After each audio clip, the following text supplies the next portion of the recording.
Шілденің алғашқы жексенбісі ұлттық рухтың үнін ұлықтайтын ерекше күн. Себебі дәл осы күні елімізде ұлттық домбыра күні аталып өтеді. Ұлттық аспаптың мән мағынасы, қадірі тағы да тілге тиек болады, насихатталады.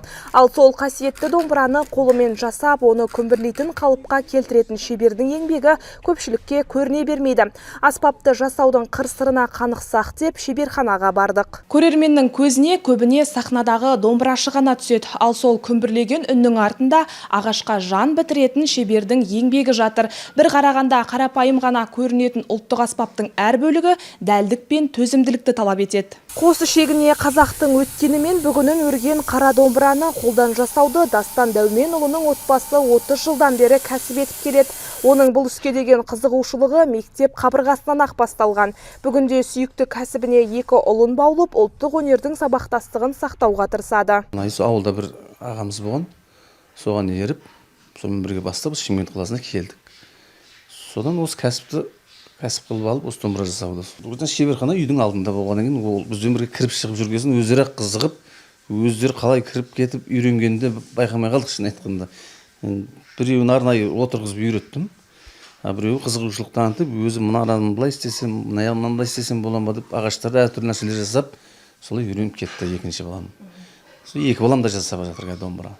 Екеуі де музыкальный колледжде оқиды, біреуі бітірді. Күйші, екеуі де Құдайға шүкір. Осы домбыраны осы отбасымызбен кәсіп қылып келе жатырмыз. Домбыра шебері қасиетті қара домбыраға сұраныс жоғары дейді. Оған қуанат. Оның сөзінше, ұлттық аспапқа әсіресе жастар, өнерпаздар мен дәстүрлі өнерді дәріптейтін азаматтар жиі тапсырыс береді екен. Жастардың қызығушылығы деген өте жақсы қазір. Оның үстіне қазір домбыра күні деп бір арнайы осындай күнді белгілеп, осы президентіміз домбыраға деген қызығушылықты артып қойды ғой. Көп үйірмелер ашып тастады. Осы жастар домбыраға қызықсын, тартсын, үйренсін, қазақтың домбырасын ұстап жүрсін деген сияқты бағдарламалар ашып қойды. Қазір Құдайға шүкір жастар деген көп. Үйірме деген де көп. Әр үйірмеде қанша баладан оқып жатыр. Заказ да Құдайға шүкір бұрынғыдай емес. Көп балдардың қызығушылығы өте жақсы қазір. Бүгінде қазақ даласында домбыраның 20-дан астам түрі сақталған. Ұлттық аспап материалына, пішініне және дыбыс ерекшелігіне қарай ажыратылады. Шебердің айтуынша сапалы домбыраның үні таза, қоңыр әрі әуезді, ал сыртқы безендірілуі көркем болуы қажет. Бір домбыраны толық жасап шығуға шамамен 3-4 күн уақыт кетеді. Ұлттық аспапты жасаудағы ең күрделі әрі жауапты кезең домбыраның үнін келтіру, яғни дыбысын дұрыс қою. Аға, енді домбыралардың қандай ағаштан жасалынатынын және бағалары туралы айтып өтсеңіз. Енді бұл әртүрлі бағада, қолжетімді бағаға жасаймыз. Халықтың қолжетімді бағасы, балаларға арнайы домбыра, оның бар бізде ең арзаны сол 50-60 мыңнан басталады. Оның бар өзіміздің жергілікті ағаштар, қайың ағашы, жаңғақ ағашы әсіресе.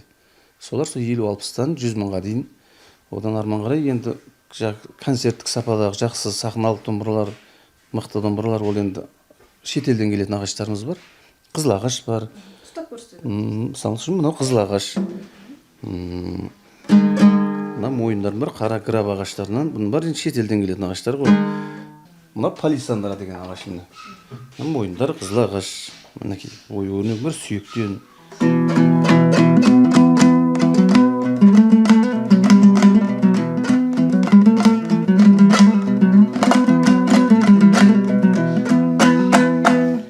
Енді бұл палисандра деген 9 шанақты ағаш, тапсырысқа қарай 9 қыламыз, 7 қыламыз әр қалай енді.